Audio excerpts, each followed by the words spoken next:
this Sunday morning with Laura Kuenssberg. I'm here to tell you that I am totally 100% on it, and it is going to be okay, and we are going to get through this. That's what the Prime Minister told us. But with the economy stuttering and mayhem in Moscow, after 8 months of Rishi Sunak's time in office, is that really true? Abroad, with his allies, he has to handle a dangerous mess. At home, he has promised again and again to bring inflation down. Inflation is what erodes people's savings and pushes up prices and ultimately makes them poorer. Yet the speed of price rises is stubbornly high. We still think the rate of inflation is going to come down, but it's taking a lot longer than we expected. He said NHS waiting lists would fall. I hope you've heard the good news. But the number of people stuck waiting for treatment is at an all-time high. There's over 7 million patients on the waiting list at the moment, and that's only expected to grow because of our workforce crisis. And he said that he would stop political chaos. This government will have integrity, professionalism, and accountability at every level. But controversy has never been far from his door, whether he likes it or not. And the Prime Minister even dodged a vote on Boris Johnson's conduct. So our big question this morning: how is Rishi Sunak faring in number 10? We sat down in the number 10 garden to talk about the rebellion in Russia, more staff for the NHS, and how on earth thousands of families are going to pay their mortgages in the months to come. What is the alternative? Labour's Lisa Nandy will join us from Salford. To make sense of what's going on in Russia, no one better than Steve Rosenberg, the BBC's editor there.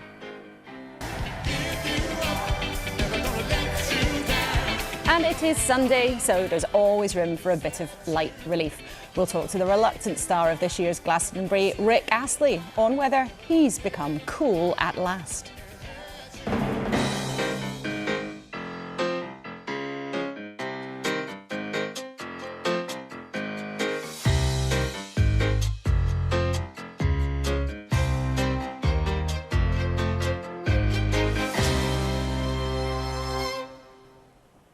Morning. It is a big day, the first time since January that we've sat down for a long conversation with Rishi Sunak.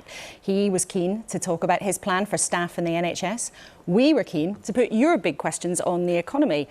But the last 24 hours have reminded everyone that we live in an unpredictable world. Here are the pictures of Yevgeny Prigozhin, whose attempted coup seems to have failed in Russia. We'll talk about that in a second, but with me at the table to talk it through, Marina Litvinenko, whose husband Alexander, a Russian dissident, died after a poisoning thought to be approved by Putin, Ben Elton, the comedian and author, and Luke Trill, pollster with his finger on public opinion. Welcome to you all. The front pages of the newspapers, no surprise, are all trying to work out what's next in Russia. The Mirror says Putin has been pushed to the brink. The Sunday Telegraph says Wagner mutineers have turned back after striking a deal with Putin. And the Sunday Times says that Putin has been humiliated by this mutiny. Marina, you know brutally what the Putin regime was capable of course, with your husband losing his life. When you saw what looked like a coup yesterday coming to him, what did you think? First of all, I talked to a lot of people here in UK who've been in one way excited. Something started to be change or moving in Russia. But somebody was worried because Prigozhin is not a hero and he's a criminal and he committed a lot of bad things in Ukraine and you can't trust to this person. And this was all, again, a mess in Russia. But was a very special message. Putin is not a person who controls anything in Russia. And this image of a president who make all these brutal things, it means, but he only just for frightening people, but not controlling this. So it shows his authority is not what you might sometimes believe it to be. I mean, Ben, I know you watch politics closely. What went through your mind when you saw it? Well, goodness, I watch it as closely as any interested person. And I mean, this is geopolitics, and Russia's got the second largest nuclear arsenal in the world. So I suppose that one of the first and most selfish things I thought was, you know, chaos in a country that precariously well armed is a terrifying thing. I mean, I grew up under the threat of the mushroom cloud and World War III, and suddenly it all seems to be coming back closer to home. So a scary moment for you. I mean, Luke, I know one of the things in this country is that people have been really supportive of the war in Ukraine. But do you sense that that is still solid? What's absolutely fascinating about people's attitudes to the war is we sort of thought, you know, after a difficult winter here, the cost of living crisis, that support might start to fade. But actually the opposite's happened. People are more resolved than ever in our polling that actually not only does Ukraine need to win, but actually it's important to the UK that Ukraine wins. Really interesting to see that support holding up despite the fact that it's all been going on for a long time. More with you guys a bit later. But the situation is still quite unclear. It's certain for the Prime Minister here and other world leaders that they have to grapple with these events unfolding.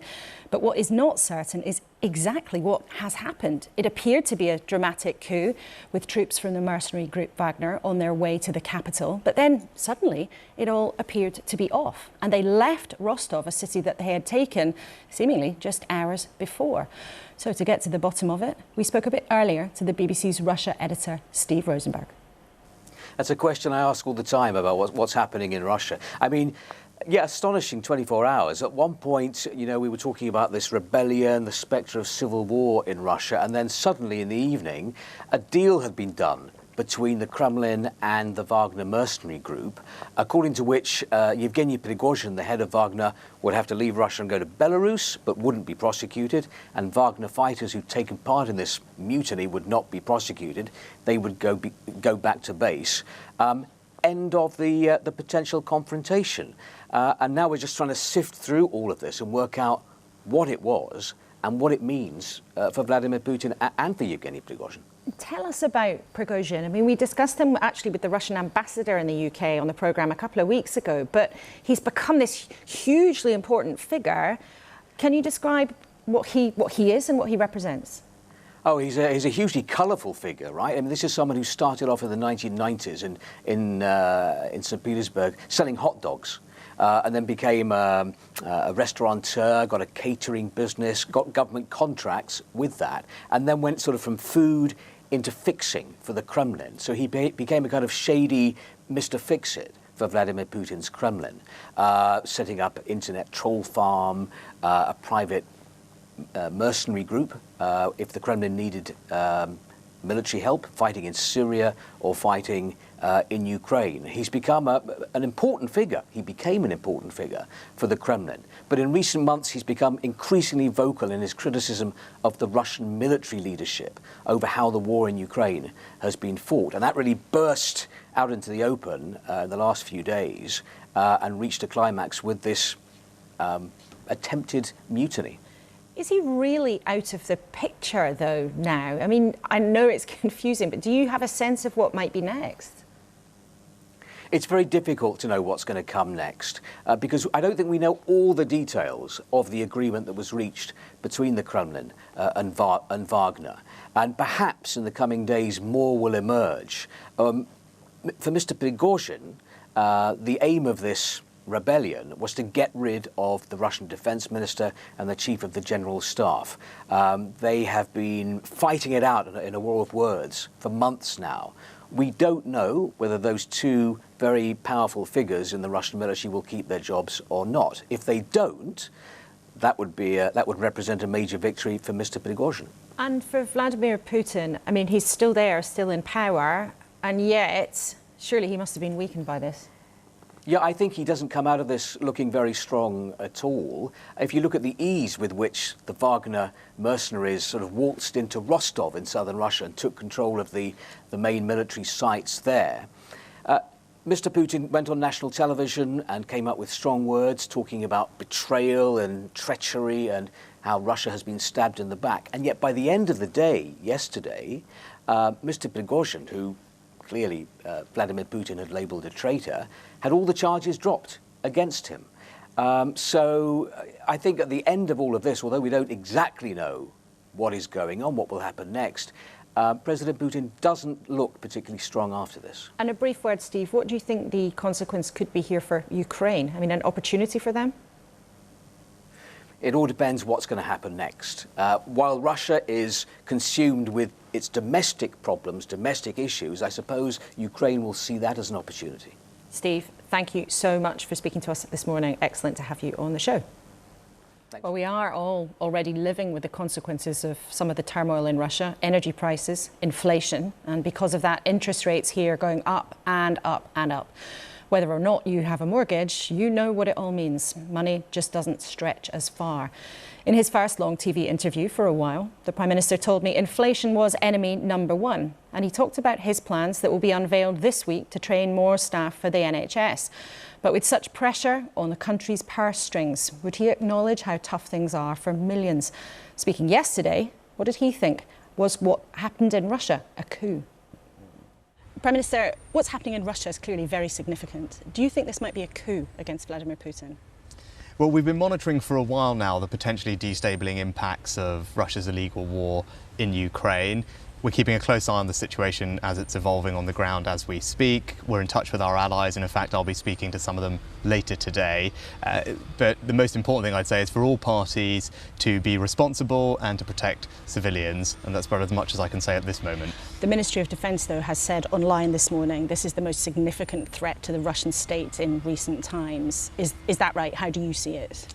As I said, we've been monitoring for a while the potential of Russia's illegal invasion in Ukraine to be destabilising, and that's obviously you've seen the situation as it's developing. We're keeping a close eye on that. We're in touch with our allies as the situation evolves. I'll be speaking to some of them later today, and the most important thing is for all parties to behave responsibly and to protect civilian lives. When people look at this, I mean, is it good news or bad news that Vladimir Putin's being challenged? Again, it's an evolving situation. And I think the right thing at this juncture is for us to make sure that we're on top of it, that we're in touch with our allies, which we are, and I'll be speaking to them later today, and that we call on all parties to exercise responsibility and to protect civilian lives. I think that's the most important thing for us in the UK to be doing at this juncture. Have you heard from President Zelensky about what's going on yet? As I said, I'm in touch with our allies. I'll be speaking to some of them later today, as you would expect us to be coordinated on a situation like this, but it is evolving as we speak. And just last question, if there are British citizens remaining in Moscow or in Russia, for example, we know a lot of people obviously have left, but do you have advice for British citizens in Russia at the moment while this is going on? So we've had long-standing travel advice against travel to Russia. That's on the Foreign Office website. People should regularly check that, but it has been we've had long-standing advice advising against travel to Russia for all the obvious reasons, but people should keep checking the Foreign Office website for updates. Okay. Now this week, you will, after a long time, publish your plans for staffing in the NHS over the long term, that workforce plan as it's described. Now we've seen a draft of that plan that says essentially that you need to double the number of training places for doctors and nurses. Is that what you're going to do? Well, at the beginning of the year, I set out 5 priorities for the country. One of them was to cut waiting lists, and that's why shortly after becoming Prime Minister, we injected more money into the NHS, record funding, in fact, to help the NHS do that. But I also want to make sure that the NHS is modernised and it's fit for the future, and that's why we're going to do things differently. And this week, we're going to do something that no government has ever done. It's going to be one of the most significant announcements in the history of the NHS, and that is to make sure that it has a long-term workforce plan so that we can hire the doctors, nurses and GPs that we need, not just today, but for years into the future, to provide the care that we all need. So what does that mean? And if I'm a normal patient, what difference will it make and when? So what it will represent is the largest expansion in training and workforce in the NHS's history, but it's also going to draw on the latest innovations and techniques to streamline the process from classroom to clinic, because it's right that healthcare adapts and evolves as our needs change, and it will be supporting the NHS. This is the NHS's plan, and it's right that we back them to do it, and it will mean people can have confidence that the doctors and nurses and GPs that we all need will be there, and that we can reduce our reliance on foreign-trained healthcare professionals. I think that's something everyone wants to see. For the first time, this plan shows how we can do that. But when will ordinary patients see a difference? Because, it takes 7 years to train a doctor, 3 years to train a nurse. So again, if I'm an ordinary patient, when will I see a difference? Well, so I think we should separate into the short term and the long term. I'm a Prime Minister that wants to make a difference today, and that's why cutting waiting lists is one of my 5 priorities, and people can already see that difference. Last year, we practically eliminated the eliminated a number of people waiting 2 years for treatment. Recently, we've virtually eliminated the number of people waiting 1.5 years. If you look at ambulance response times, A&E waiting times, they've improved considerably from Christmas when they were particularly challenging. But you're right, it's also we take the long-term decisions for the years into the future. You say that what you're doing on waiting lists is already working. In actual fact, the overall number of people waiting is the highest that it has ever been. Targets on routine waiting lists have been missed. Targets on cancer care have been missed. You can pick some selective statistics, but overall, the experience that people are having on waiting lists is dreadful in many cases. It's because we've had a pandemic, Laura, and the backlog that ensued was always going to take some time to work through. But many waiting lists were going in the wrong direction well before the pandemic. I've been here for just over 6 months, and in that time, we've practically eliminated, as I said, last year, the number of people waiting 2 years for treatment. We've just recently practically eliminated the number of people waiting 1.5 years, and you've seen an enormous improvement in A&E and ambulance waiting times in January, since they were particularly bad. Yes, that's right, and it will take time for the overall waiting list to come down, because as we've recovered from COVID and people have come back, it was always going to take time. But what I can tell you is that because of our record investment today, because of the plans that we've got in place, we are seeing that waiting lists are coming down for individual people. Forgive me. Well, hang on, this is really important. And I've always said the overall waiting list was not going to come down until next year. That was always the case. But between now and then, we can start to eliminate the number of people waiting a very long time. And then we are making progress on that. But it sounds a little bit like you're wanting us to believe in some kind of parallel universe. So you say again and again, we are cutting waiting lists, except you've just then admitted that the overall waiting list isn't coming down. Isn't it important actually to say and to admit that overall waiting lists remain an enormous problem, and people's experience doesn't match up with you saying repeatedly that waiting lists are coming down, because they're not in many cases?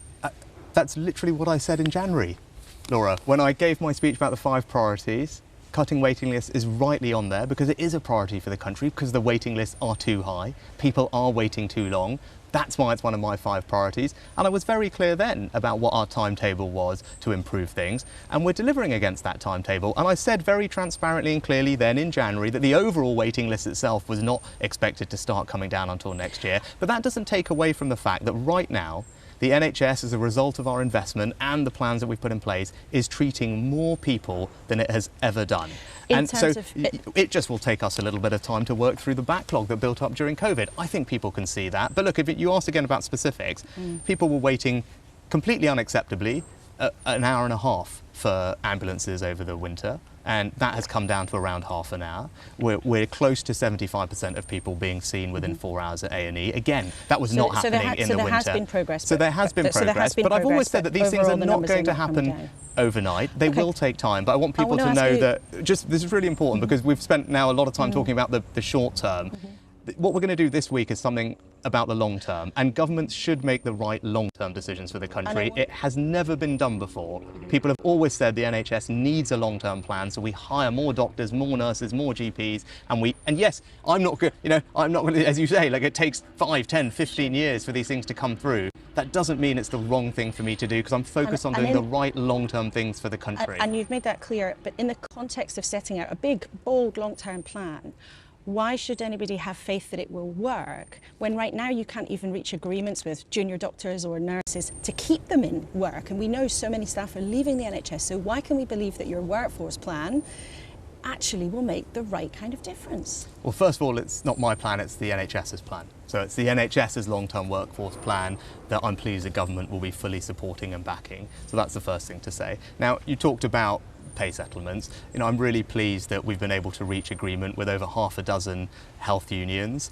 representing over 1 million. With lots of them, and we might be about to have the biggest strike ever. Hang on, we've reached agreement with over half a dozen NHS unions representing over 1 million NHS workers who accepted our pay deal, which was done a little while ago, and you reported on that. I'm really grateful to all those people for accepting it and for the hard work they do. I had actually the privilege of spending a part of the night shift the other weekend at Watford General Hospital talking to some of the team there, and they're doing a fantastic work. They deserve our support. But more broadly, right, I have to make difficult decisions as Prime Minister. Everyone can see the context that we're in with inflation and interest rates. Now, I want to prioritise the things that are right for the country. So yes, we're investing in the long-term workforce plan. When it comes to public sector pay, I'm going to do what I think is affordable, what I think is responsible. Now that may not always be popular in the short term, but it is the right thing for the country. Let's talk then about that broader economic picture, because lots of our viewers are desperately worried about interest rates. Now the point of jacking up interest rates is to make it more expensive to borrow,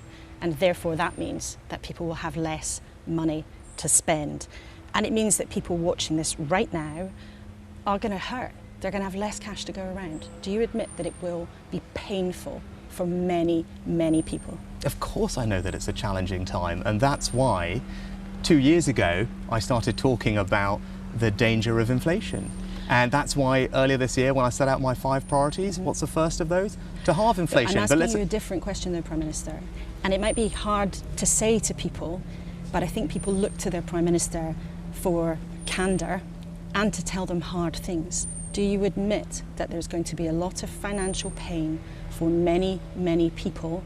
And is it worth it in order to get inflation down? Inflation, Laura, is the thing that causes people financial pain. Inflation is the enemy. Why? Because inflation eats the pound in your pocket. It makes your paycheck go less far. It eats into your savings, it pushes up prices, it puts at risk jobs and livelihoods. Inflation is the enemy that we need to conquer. That's why interest rates going up are also an enemy for many people watching this. Interest rates are a consequence of high inflation, and I think we should be very clear about what is doing damage to people, what is causing people challenges in their day-to-day living and their budgeting is inflation. And it's inflation that needs to be the priority for the government to stamp out, and I'm prepared to do that. And again, that's why it's my number one priority, so people can have some confidence in it. But also, I was one of the first politicians to start talking about the dangers of inflation. So you are prepared to see rates continue to rise in order to squeeze inflation. That's what you're saying. But do you admit that that is going to hurt for a lot of people? We're inundated with emails saying their mortgage is going to double. We're inundated with people saying that they can't afford their rent. We're inundated with emails from people saying they're just not going to be able to afford it on top of everything else that's gone up. Now, it might be the right thing to do. You said you're prepared to see it, but do you admit it's going to hurt? So, first of all, with interest rates, yes, they're going up in the UK, and I fully support the Bank of England in their actions. They're also going up in almost all other countries. If you look at interest rates in Australia, in America, in Canada, in New Zealand, all very similar rates to here in the UK.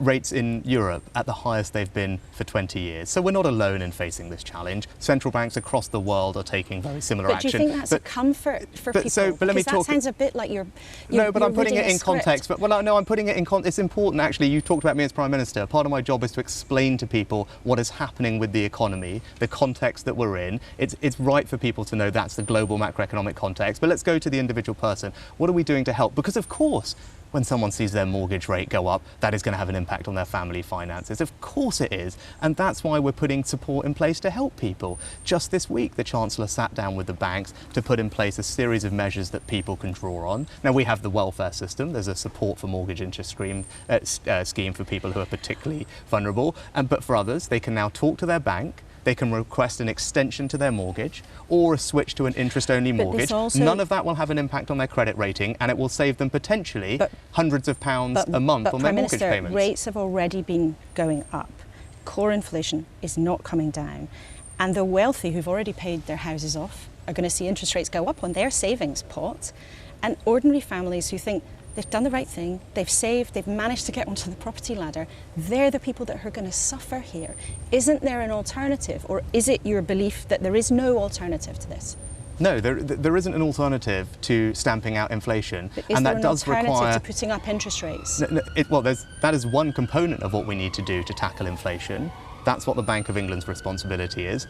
And it's right that you asked me, my responsibility is also there, and that's to manage the government's borrowing responsibly. Because if I make the wrong decisions, if we end up borrowing too much money, and we talked about public sector pay earlier being a good example of that, if I make the wrong decisions, borrow too much money, that will put further fuel on the fire of the inflation challenge and will just mean inflation is going to be here for longer, be worse, and interest rates will be higher for longer. Now, so that's my responsibility to get right, is government borrowing. And that's why I have to take what are difficult and oftentimes not popular decisions, but they're the right long-term decisions for the country. I'm not going to shy away from that. I spent all of last summer talking about this. I talked about it as Chancellor, and as Prime Minister, I'm going to do the things that will ultimately benefit country and all the families that you talked about in the long term. Because there is no point, Laura, in me doing something that sounds popular and nice today. For example, on public sector pay, I would be giving with one hand and we would just be taking with the other through higher inflation and interest rates. That's not the right type of leadership that the country needs, and that's not what I'm going to do. But this week you've told people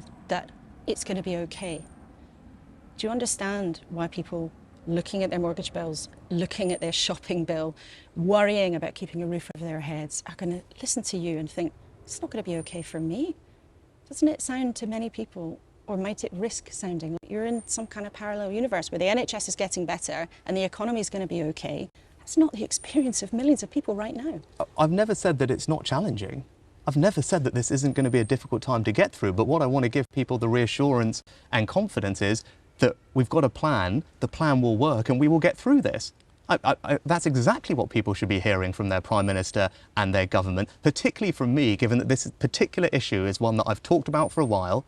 I deliberately made it the first of my 5 priorities, so no one can say this is not something that I'm not aware of, not on top of, and people should have the reassurance that the plans that we've got are the right ones, because they will bring inflation down over time, and they will provide support for the people who most need it as we go through this difficult period. We've demonstrated that already.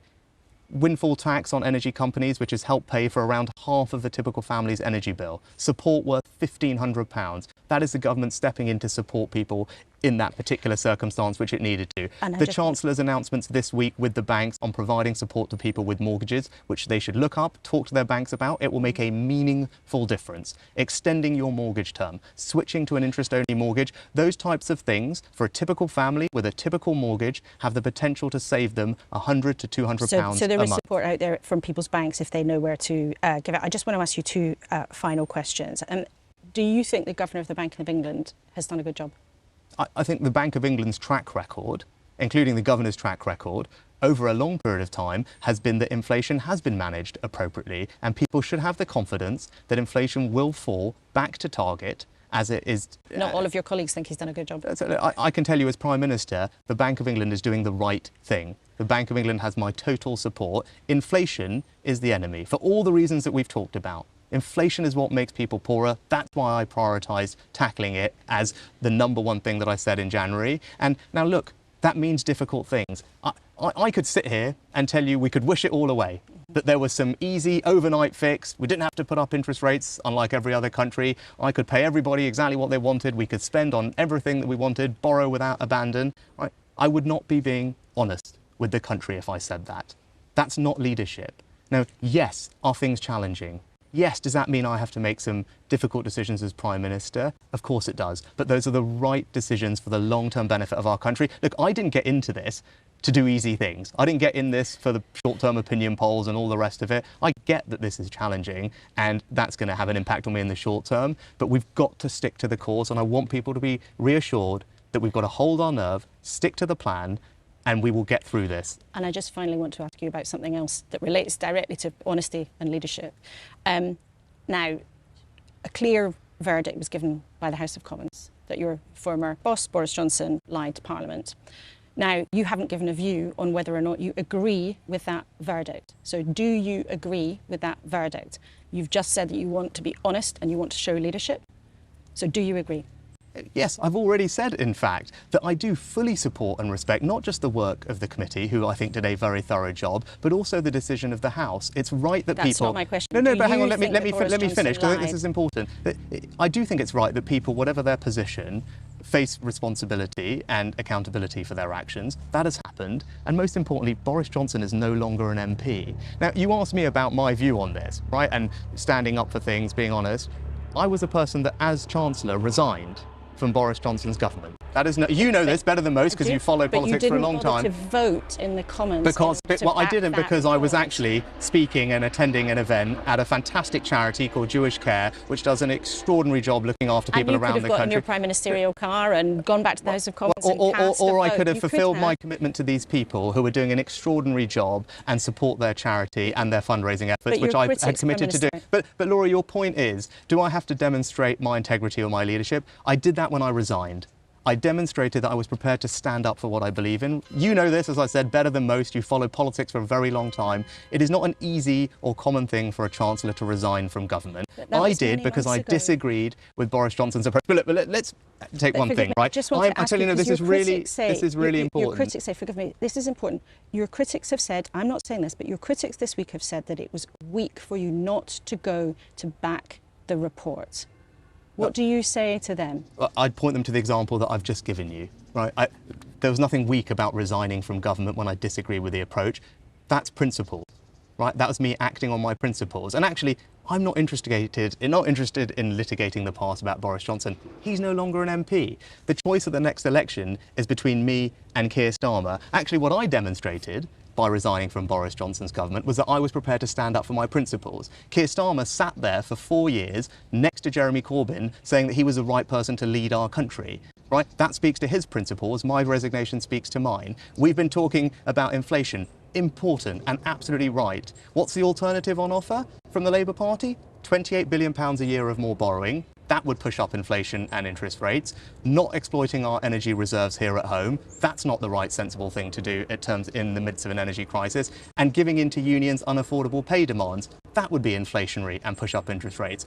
That's the choice confronting people right now. It's not about the past, it's about the future and who is the right person to lead this country. And everyone can see the context that we're in, and they can see that I've prioritised the right things, halving inflation, growing the economy, reducing debt, cutting waiting lists, and stopping the boats. I never said it was going to be easy. I've been doing this for 6 months, but on all of those things, we are making progress, and if we stick to the course, we will deliver for the country. And I knew that somehow you would get your 5 pledges in there by the end, and of course the Labour Party would dispute a lot of what you've just said, but just very quickly, yes or no, do you think you're going to win the next election? Yes.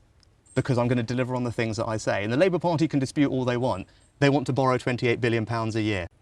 That's going to push up inflation and interest rates. They don't think that we should exploit our energy resources here at home in the midst of an energy crisis and we should put more power in the hands of dictators like Vladimir Putin. And they also are not prepared to stand up to unaffordable union pay demands. Those are all facts. All of those things would make the current economic situation worse. I also resigned from someone's government when I disagreed with their approach. Keir Starmer sat there next to Jeremy Corbyn for 4 years. Those are my principles, those are my values, and I, unlike anyone else, have actually set out 5 very clear things which rightly you can sit here and hold me account for, which is what exactly I wanted. Now, that is not something that every Prime Minister or every politician does, but I wanted to be very clear with the country about what I was going to deliver for them, and I'm highly confident that we will, and that I'm the right person to do it. OK, Prime Minister, the Labour Party would dispute what you just called facts, but we'll talk to them about those on another occasion. Thank you very much for speaking to us today and inviting us to the beautiful Downing Street Garden. Thanks for coming. Your time. Well, what did you think of that? You can email us as ever, kuenssberg@bbc.co.uk, or use the hashtag #BBCLauraK. And before the summer holidays, we'll be talking to the Labour leader, Keir Starmer, on the show too. So if you want to be smart, get ahead, you can send us a question for him. Now, as we told the Prime Minister, we have been inundated with your emails, particularly last week about mortgages and rents. So we wanted to share some of them with you this morning. Tony from Oldham told us, my mortgage has gone up by £700. Any further increase and I will lose my house. I'm earning a good salary, but it's been swallowed. Naya's 22. She's been renting privately with her son, but the landlord's sold up, so she has to leave. She told us new private rent landlords are either openly discriminating against single mothers or demanding 12 months' rent in advance. She's worried she might be homeless. We also got this message from Joseph, who's 27, a newly qualified teacher from the southeast. Given the high cost of property, high interest rates and my low public sector wage, housing just seems unattainable for me. And finally, Ollie got in touch to say, my wife and I have 2 young children and we're having to move out of London and in with my parents. We have a combined income of more than £70,000, but we can't afford to live independently.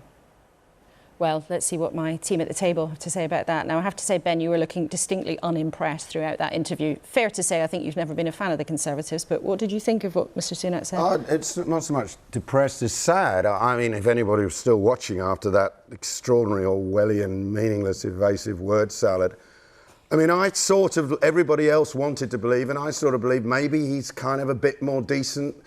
You know, and it turns out he's as much of a mendacious, narcissistic sociopath as his previous boss. I mean, this man literally, he seems to be making a principle of the fact that he resigned from a government that he'd served loyally and tried to keep propped up for numerous years. He's trying to boast about having worried about inflation while he was Chancellor of the Exchequer under Johnson. He seems to act as being born into Downing Street 6 months ago was a miracle birth. No, he was a part of a 13-year cycle which has got us to this point. He talks about other countries having the same problems. He doesn't admit what he well knows, which is that they're all doing better under them. The evasion, the constant repetition of a repaired street. I genuinely wanted to believe that maybe the Tories had made a reset, even though they had elected a man who had loyally served under Johnson, a man who made a mockery of a parliamentary democracy and clearly was venally motivated by self-interest. The fact that the Tories chose that easy option, for a man now to say, we don't take easy options, when they took the easy option, which was Johnson, because they thought it would keep them in power, and when they thought for a moment he wouldn't, they dumped him instantly. I mean, he's the Prime Minister. He owes us honesty, and we got nothing but mendacity, evasion, and vanity. Just dripping with vanity. Fair to say that you are not convinced, I think. I mean, Luke, you worked for the Conservatives, you understand the party, but now you spend your time dealing with public opinion. So, spending your life talking to voters about their experiences, what do you think most people will have made of what Rishi Sunak had to say there? Well, I think what you saw there actually was what the public most like and most dislike about Rishi Sunak. So when we do focus groups, one of the first things people will say about Rishi is, oh, he's really competent, isn't he? He's a smart guy. He clearly gets it. They think he's an improvement on his predecessors. And then they say, my worry is, does he get it? Does he really understand our lives, particularly during this moment when the economy is so difficult for so many people? And the other thing they'll often say is, you know, he's clearly good and, you know, he's clearly good in business, but in politics, is he strong enough? Why doesn't he? No, they do. They say, why doesn't he stand up to Boris Johnson? I mean, he's been Chancellor for quite a long time. And is he clever? Well, he gets a lot of credit for furlough. Like, the furlough scheme comes up in focus groups even now. So people say, he saved my job during that. But they worry as Prime Minister, he's not telling them what he's going to do to make their lives better. It's interesting there, Ben was talking there about the script, the sort of repetition, and it was something I raised with him. You know, sometimes it sounds like a script. Are voters raising that with you? Do people notice when Mr Sunak goes to those lines? Yeah, that is the sort of thing which cuts through with the public, and it's even reached a stage in our most recent focus groups where people have started mocking the 5 pledges because they say, oh, I know what he's going to say, 1, 2, 3, 4, 5 this, whereas they really want to know, okay, you've got the pledges, what are you going to do about them? And I think he really, if he's going to turn things around, and turning things around will be hard, he's got to lean into what is your delivery plan, Prime Minister, rather than coming across as a commentator, which the public don't like. Do you think he should lean into the fact that he's been a part of the government for so many years? I mean, that's what rings with me, that they seem to, every time they reset, they kind of pretend that all the problems are new, that they're nothing to do with them, and yet he was a Chancellor. Well, I don't think he's got a choice but to do that. But if he wanted it to be a reset, he should have voted on Monday. And again, that's the kind of thing which for the report that said that Boris Johnson lied to the House. I want to come back to public opinion in a second. But Marina, you heard the Prime Minister there quite carefully talking about what was happening in Russia. And we spoke to him yesterday when things were very unclear.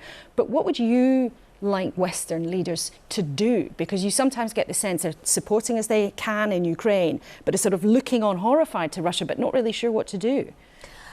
Yes, you're right. For 1.5 years almost, when we have a war in Ukraine, I can't see international leaders have a strong reaction. They want to help. They accept Ukrainian people in a different country. They have a support. But they still want to keep Putin and at least to have some kind of controlling of Russia.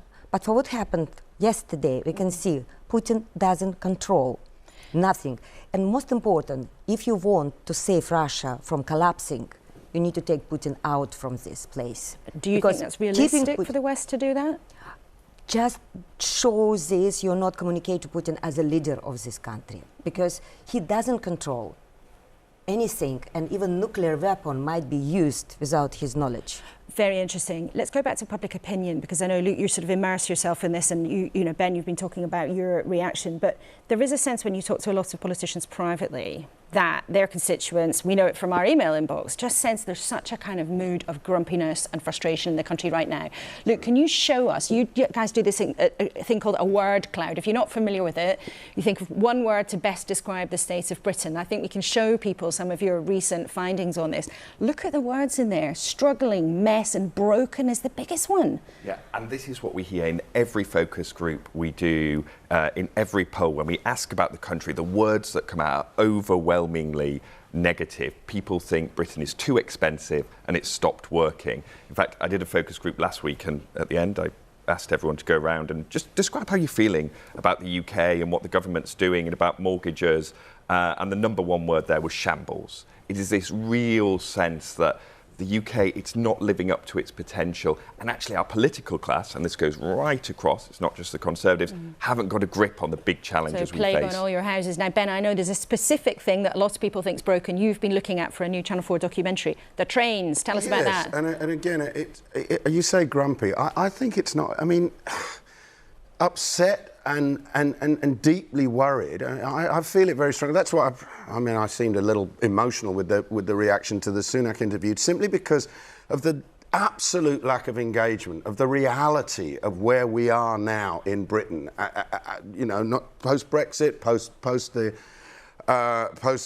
the pandemic, and certainly my recent exploration, which has been into our transport system, which is a vital public resource, a public service, something which, of course, makes a massive impact on the economy and on the environment. And everyone's lives as well. Yeah. And people's day-to-day lives and their day-to-day jobs. And the chaos out there as a result of an entirely, in my view, an entirely failed project, which is the idea that you can entrust essential public utilities to the mercies of venture capitalists, is deeply personal. I mean, people's lives are getting worse and worse. And to see a Prime Minister, he's clearly not in denial because he obviously knows what's going on, but absolutely thinking that there's the presentation and eyeballs is what matters. As long as I can get my points across, then people won't notice. Go on a train. That's what I was doing over a few weeks ago. OK, and people can see the fruits of your train journeys around the country, I think, on Channel 4 tomorrow night. Now, well, we've heard there from the Prime Minister that he more or less reckons there's no alternative to jacking up interest rates to cool down the economy, even if it is going to hurt. But would Labour make different decisions?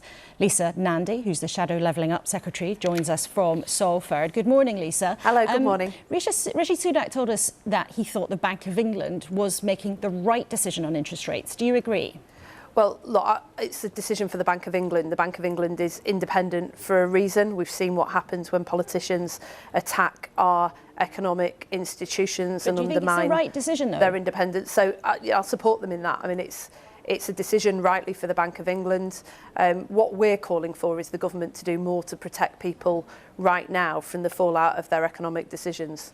But in terms of the decision of the Bank of England, you say it's their decision and you support them in that. Do you accept that jacking up rates is going to cause a lot of pain for people? Well, obviously, when you make a decision in the economy, it has knock-on effects, but that's for the government to take a view of and to act on. What we're asking them to do, especially with the mortgage crisis that's emerged, is to make sure that those measures to provide more flexibility to mortgage payers so that they can remain in their homes, so that we stave off repossessions and real pain for people right now, is to make sure that those measures are mandatory, that they apply to all lenders without fear of it affecting people's credit ratings or fees and liabilities added on top. Otherwise, we think there are about 2 million people who just won't simply benefit from those changes. And so we're asking the government not just to talk a good game about what they want to see the banks do, but actually make sure that it happens. But is it realistic, though, to expect banks, which after all are businesses,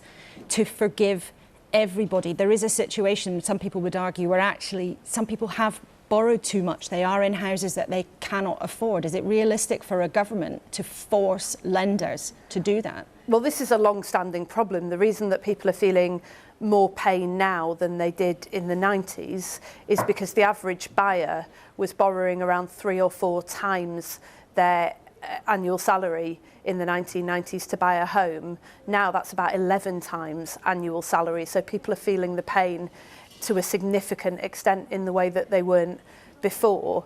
But the root cause of that is the failure to build enough homes in this country. We've had various schemes over the last few years that have helped with the fallout of that. The Help to Buy scheme, for example, which boosted demand but did nothing to boost supply. We've had this enormous shift over the last decade from bricks to benefits. Absurdly, we now spend 10 times more on housing benefit every year than we do on building affordable housing. That's why we say that as well as bringing in real concrete measures to help people right now, the government has got to change course and repair the damage of the last decade. But in terms of those concrete measures, we're going to get Lisa, Britain building. But in terms of those concrete measures, Lisa Nandy, you want the banks to have to follow mandatory proposals in order to help out people who are struggling. But the Lib Dems are actually calling for something additional to that. They're saying that there should be £300 grants for people who really just can't afford to keep paying, to keep a roof over their head. And as I understand it, Labour isn't supporting that. Why not? Well, there are a number of reasons we think that isn't a sensible proposal, in part because we agree with the government that it could fuel inflation, because it's untargeted and very expensive, and we saw what happened in September last year when the Conservative government decided to make a whole range of unfunded commitments that crashed the economy and left people paying the price, but also because Liberal Democrats haven't been able to explain how this would reach those most in need and not others. For example, second homeowners would be covered by their proposals, and they don't have any mechanism to prevent that from happening. We think a much more targeted form of support at those who most need it is far more sensible. But it makes much more sense for the economy and for those people as well. You know, there is already some support for people who are on benefits, who might be having struggle paying. But if you don't back the Lib Dem proposal, you agree with the government that the Bank of England is doing the right thing. Actually, apart from trying to force the banks to do a bit more, basically you're saying the same thing as the government, that interest rates are right to go up, people are going to suffer, but actually we can't really step in.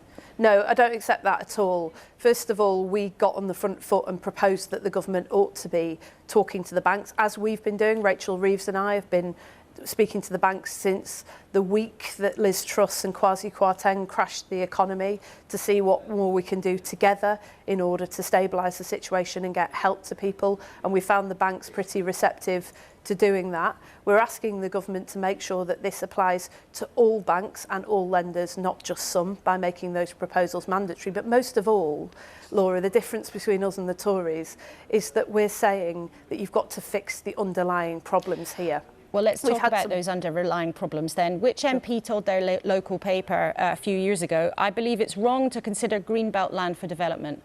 Well, that is a selective quote from a letter that I wrote about a development in my constituency, which made clear that I support the house building programme that my council has pioneered. In fact, they're building more homes and more affordable homes than most places in the country. But I don't support prioritising genuinely green, nature-rich parts of the Greenbelt over brownfield land and scrubland and wasteland that is currently classified as Greenbelt. And that's why Labour is saying that we need to end the taboo around the Greenbelt. There are large parts of the Greenbelt in this country that aren't green. A disused petrol station in Tottenham, for example, that was recently turned down for development in the face of a housing crisis, and we need to give communities and councils far more control over where housing is built to stop the loss of the real green belt by stealth. So this is the interesting point though, isn't it? So as I understand it, your proposal now is to allow what are called combined authorities to declassify green belt land, like the example you just mentioned there. Now, a combined authority, for our viewers, that's a group of local councils. Some people say it's a sort of mega council. Would local people have a veto? Because you and I have talked lots of times on this programme about how much you want to give power away, but actually you're giving this decision to a mega group of councils. Would local people have a veto? Actually, we'll do better than giving local people a veto. We're going to write it into law as part of our first flagship piece of legislation, the Take Back Control Act, that councils must be involved from the outset in developing these plans. What we've got at the moment is a contrick. We've got a Conservative government that has presided over the lowest level of house building in a generation, with a 17 billion hit to the economy and a major impact on households up and down the country. They've been declassifying parts of the green belt by stealth every year for the last decade. They are the nature-rich parts of the green belt that local people love and enjoy because they're more lucrative for developers, and people have been cut over this decision out of the conversation. But I want to be specific about this. Who will actually have the final say? Would it be the mega council group of combined authorities, or would it be people at a much smaller local level? Because a combined authority like Greater Manchester, that's huge. That's an area of millions of people. Well, I live in Greater Manchester, and the process that we follow here is that councils consult their own communities, and that plan is then developed by council leaders. So that's not a veto, a consultation. We all know that. With politicians consult, they talk to people about what they want to do, and then they hope that people agree. But that's different to a veto. Well, it's also different to putting communities in the driving seat of what gets built and where. So we'll retain the right of communities to object to planning decisions in their area, but we'll do two things as well. The first is we'll mandate combined authorities to consult at a much earlier stage, so that they're actually showing evidence of how people have made those decisions themselves and not just had them handed to them by people in the town hall. We think that's one way in which you get the right sort of housing built in the right places with community consent and end this ongoing war that happens after the event. And secondly, we'll allow combined authorities to set up development corporations to take charge of the land and reform CPO powers, compulsory purchase powers, so that that land is purchased at market rate and not at inflated rates as it currently is. Okay, so Lisa, that money goes back into the lots system. of jargon in there, but these are the things that really people care about in their communities, what gets built where, and we know it's going to be an issue in the next general election, and maybe also in the 4 by-elections that are coming. All of Labour's candidates in those by-elections are white men. Does that bother you briefly? It does, it certainly does. Diversity in politics matters, and I'm someone who stood on an all-women shortlist, and the reason that they mattered and that it mattered that Labour pioneered them is because it changed the perception of what a Member of Parliament looked like. I'm very committed to making sure we can't use all women shortlists in the Labour Party now, but I'm very committed to making sure that we continue that diversity, and particularly at local level. If we're going to hand power back to communities, the local leaders have to look like the communities they serve. Thank you very much indeed. We'll see. I'm sure there'll be a conversation in Westminster about that this week. Ben, I know from time to time you've been to Labour conferences. I think you have donated to the party sometimes on occasion. Yes, I have. What do you make Not of them slavishly now? supported, but yes, I do vote Labour, yeah. Are you impressed with what Labour's putting on the table now? Well, we've been out of power for so long, but so it's difficult to really sort of see a world that isn't controlled by chaos. But I think they are attempting to present a long-term policy in terms of economically environmentally integrated forward-thinking policy. I have great hopes. I mean, the truth of the matter is I think most people will vote this election about the government that's in, and they're going to choose an alternative. And Luke, I would recommend that they did, Luke, whichever it is. How would you describe the state of support for Labour? Obviously, the Tories have been behind in the polls significantly for a long time, but where's the public at? What we've basically heard since Partygate in our focus groups, and you see it in the polling too, is we've fallen out of love with the Conservatives. They're done. There's been too much chaos. The economy's bad. And we're going to vote Labour, but kind of reluctantly, kind of by default, because what they haven't heard from Keir Starmer or his front benches, what are the tangible things that you would do differently to make things better? How would you do things differently? What's interesting, though, is this housing policy is the first time, actually, we've seen a real proper dividing line with the Tories. And interestingly, Keir's starting to get some credit from people being like, oh, actually, he's got some ideas. He's willing to be bold. And so I think they need more of that to seal the deal. The bold thing, it's always the same. Anyone who's in opposition is always, they're untested, what will they be? The same goes, for the Conservatives when Cameron was trying to have a go up there. Well, look at Brown, he has the experience. Who are you? I think being in opposition is very, very hard, and proving yourself before you get the chance is even harder. But current Prime Minister had the chance to prove himself because he was a senior cabinet minister in a very powerful government. Keir Starmer is about to get the chance to prove himself, I think he probably will. But he needs to be more bold. But Luke, in his approach. Briefly, Luke, you know the Conservative Party well. Is it too early? The election can still be miles off. Is there a danger for Labour that they think, oh well, the Tories are done and it's finished? We can, just take it for granted, because they could turn it around, could they? Yeah. It's going to be very hard to turn it around. We are not in a run-up to 1992 situation at the moment. Things are far worse. But there is still a chance. The electorate is very volatile. Remember, only 3 years ago, the Tories were on 55%. Now they're on 22%. And Marina, I just want to close with you. Let's go back to what we were thinking about Russia. Have you been able to speak to friends there, contacts there? And how are they? Are they able even to tell you what's going on?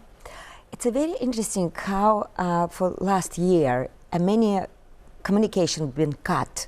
And I don't know, because people started to afraid to call to UK, to be nervous, or even just afraid to talk about this.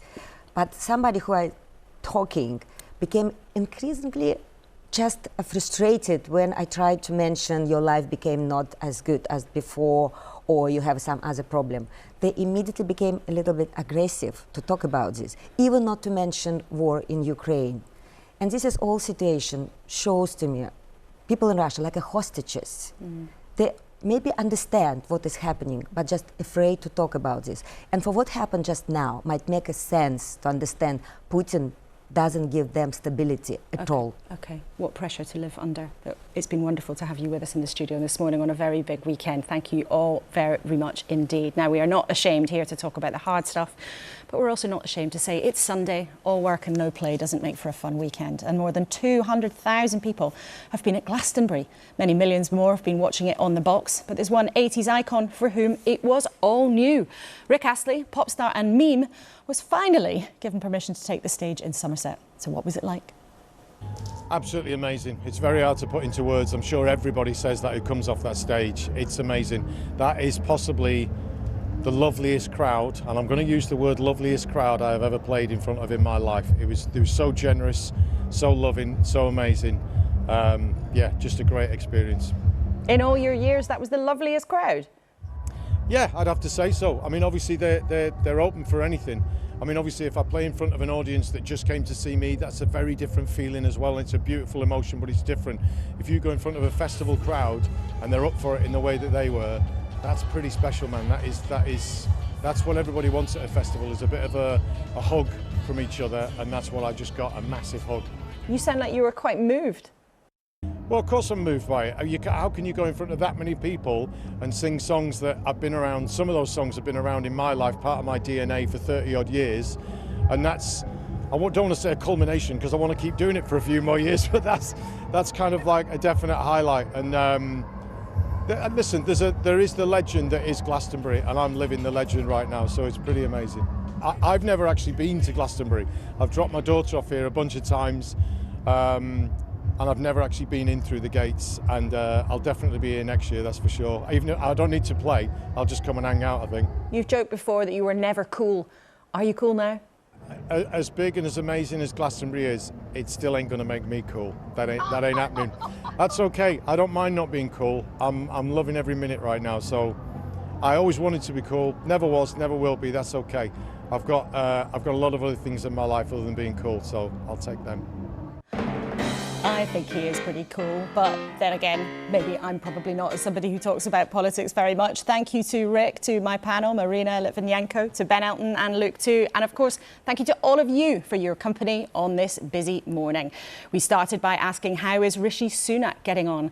Well, he certainly can't control what's going on in Russia, and we don't seem to have that much control over our cameras here this morning either.